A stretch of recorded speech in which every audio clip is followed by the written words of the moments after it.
Hey yo tout le monde, c'est Atomic, j'espère que tu vas bien. Aujourd'hui on se retrouve pour un tuto qui paraît semblable à celui que j'ai fait hier. Je vais te remontrer encore une fois comment regarder des films en streaming avec ce logiciel qui s'appelle Popcorn Time. Tout d'abord il te suffira de le télécharger, donc en allant sur ce lien, il suffirait de cliquer sur Download, comme ça votre téléchargement se lance. Au cas où, si votre téléchargement ne se lance pas, il faudra désactiver votre antivirus comme je suis en train de le faire maintenant. Gestion des avant Avast, pour moi c'est ça, et désactiver pour 10 minutes.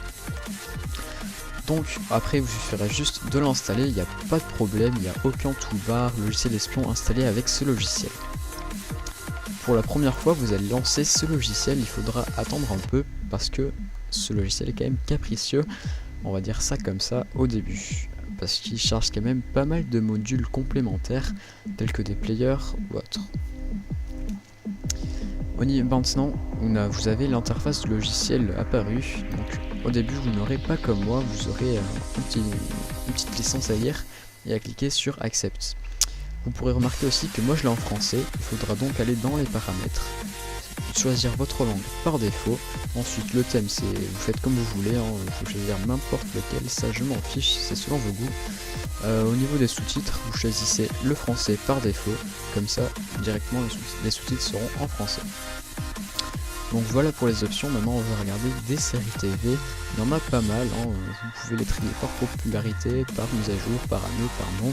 Moi je vais essayer par mise à jour parce que ça c'est quand même des séries assez connues.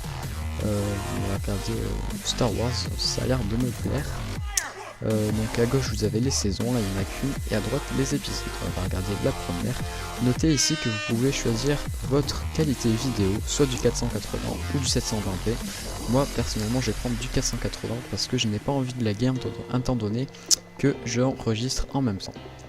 Donc aussi à droite vous aurez une petite flèche qui vous permet de choisir votre player. Moi je vais laisser Popcorn Player parce que c'est quand même celui qui lit et télécharge un peu le plus vite. Voilà, donc maintenant il y a marqué démarrage du téléchargement, mais ce n'est pas exactement le téléchargement du film, mais des fichiers temporaires qui vous permettront à lire ce film. Donc pour moi ça va quand même assez vite, mais ça dépend de votre connexion. Moi je monte quand même jusqu'à 2 MO secondes, 2,1 mégabits seconde. C'est pas beaucoup, mais c'est déjà ça, c'est déjà bien. Voilà, maintenant le chargement est en train de s'effectuer, il suffit d'attendre quelques instants pour que votre film apparaisse. Et voilà, mon film est apparu.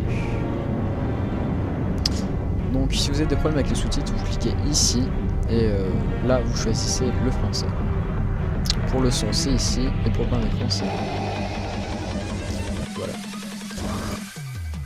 Donc voilà, c'était tout pour cette vidéo, j'espère qu'elle t'aura plu, et on se quitte sur cette image de Dark Vador.